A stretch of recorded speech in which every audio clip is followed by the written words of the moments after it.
Thank you, Mr. Chair. Good evening po. Just a manifestation. This is a manifestation. Yes, Okay. Chair. Please proceed. Tayo ditong mga kinatawan ay ibinoto lamang ng ilang libong Pilipino. Ngunit ang kasama natin ngayon ang Pangulong Duterte, ang most voted Philippine leader ng 2016. At ang kanyang anak, Vice President Sara Duterte, ang most voted Philippine leader naman ngayong 2022. I would like to manifest na gusto ng sambayanang Pilipino ang pagdurog niya sa mga kriminal, durugista at NPA na terorista. Kaya sila ibinoto at patuloy na mahal ng mga Pilipino. Kaya gusto natin ng patas na hearing. Sana sinama natin dito ang libo-libong mga magulang na ang mga anak ay biniktima ng mga durugista. Ang mga ordinaryong Pilipino na naglalakad galing trabaho, tapos sinaksak o pinatay ng adik, lahat ng mga kababaihan, na kahit pati infant na babae ay ginahasa na ng adik. Libo-libo rin ang kanilang mga magulang at mahal sa buhay na wala dito ngayon. Awang-awa ang mga Pilipino sa mga inosenteng pamilyang na ito, kaya niluklok ng bansa ang Pangulong Duterte. Ang drug war ng Pangulo ay policy lamang. Hindi ito natupad kung hindi ito pinondohan ng Kongreso ng 6 na taon. Majority pa nga dito sa mga kinatawan ay naka-Duterte fist pa nung buong 6 na taon eh. Ang Duterte Youth Party List po ay patuloy na naninindigan sa Pangulong Rodrigo Duterte at pangalawang Pangulo, Sara Duterte, na naglingkod ng maayos, dumurog sa mga durugista, kriminal at NPA na terorista para proteksyonan ang milyon-milyong Pilipino. Bakit wala nag-iimbestiga dito o nag-iimbita sa atin sa sobrang raming Pilipino na biniktima ng mga durugista? And lastly, sa mga kongresista na kaalyado ng mga NPA, mahaya naman tayo sa topic ng pagpatay dahil kayo mismo, hindi kayo nagsasalita sa pagpatay ng NPA sa mga pulis, sundalo at mamayang Pilipino. Pati rin po sa mga natitirang resource persons na gusto mag-abogada papuntang ICC, si Attorney Maria Cristina Conti, na kandidato ngayon ng Bayan Muna Party List. Kasama po ang inyong katabi na si Nery Colmenares ng Bayan Muna. Sa NPA, nire-recruit ang mga kabataan para pabagsakin ang gobyerno at pumatay ng mga pulis, sundalo at tropa ng gobyerno. Hindi nyo naman kinokondena ang pagpatay nila.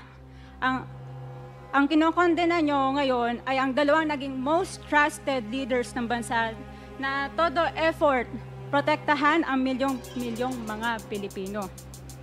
In support sa advocacy sa Pangulong Duterte, ang Duterte Youth Party List ngayon, Kongreso ito, ang kaisa-isang nagpapanukala ng pagbalik ng death penalty para sa mga rapist, kidnappers, durugista at terorista.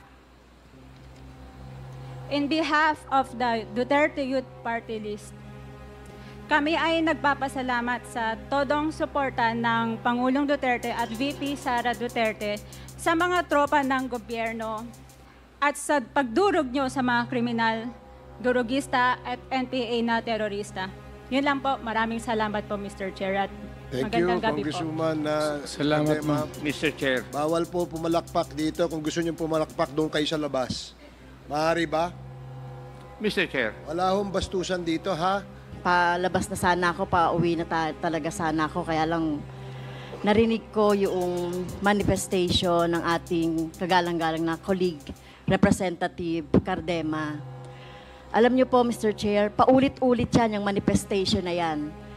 3 beses ko na yung narinig na paulit-ulit. Laban sa mga NPA, laban sa mga progresibong grupo, laban sa mga party list ng mga progresibong kagaya namin. At yung mga tinutukoy niya siguro ay kami yon, no? At talagang nakikita naman natin ano ba talaga yung intensyon, no, ng mga ganitong manifestation. Ito, ginagawa natin ito tulad ng sinabi ng ating chair at SDS. Panglabing isang araw na natin itong ginagawa, no? Nagpupuyat tayo dito, nagpapagod, hinahanap ang truth, etc. Para lang makita natin, 3,000 ang napatay, more or less, sa panahon ni President Duterte na EJK. So, wala ba yan sa inyo? Karamihan dyan, mga kabataan na walang kamalay-malay na naging biktima, Mr. Chair, ng ng mga karumal-dumal na mga pagpatay sa panahon ni President Duterte. I know, idol mo, si former President Duterte, Mr. Chair, idol ng ating colleague dito, kahit na yung ating Vice President. Pero dapat po, ang tingnan natin dito ay yung kapakanan, lalong-lalo na yung ating mga kabataan. No? Kaya po, at isa pa po, Mr. Chair, hindi natin pinapayagan sa ating committee yung pag-disrespeto sa ating mga resource person. Narinig ko rin na binabanggit yung mga pangalan ng ating mga resource person na nandito. So dapat po igalang natin yung rules kung gusto nating makatulong at gusto nating magtrabaho dito sa Kongreso, kasi ito naman talaga yung sinumpaan natin, ito naman talaga yung mandate sa atin, ay tumulong na lang kayo, no? Tumulong na lang kayo. At hindi yung ganito, tama yun, maghain tayo ng resolusyon para kung gusto nating may ma-resolve na problema, like yung problema halimbawa ng patuloy na armadong pakikibaka, bakit ba merong mga armed struggle? Nilulutas natin yan hindi sa madugong paraan, hindi sa militarisasyon. Kaya nga tayo ay nagkakaroon ng peace talks, di ba? Dapat magkaroon ng peace talks at hindi ito ng militarization yung ating laging iniisip at laging sinasabi natin na terorista si ganito at si ganon. So, Mr. Chair, pasensya na po kasi nagiging irrational, yung mga ganitong mga statement ng ating colleague, pasensya na, with due respect. Sana hindi na maulit ito at aasahan natin, tama po, aasahan natin sa mga susunod na mga hearings si Representative Cardema na tumulong siya sa atin sa paghahanap ng truth dito sa ginagawa natin sa Quadcom at sa iba pang mga hearings, Mr. Chair.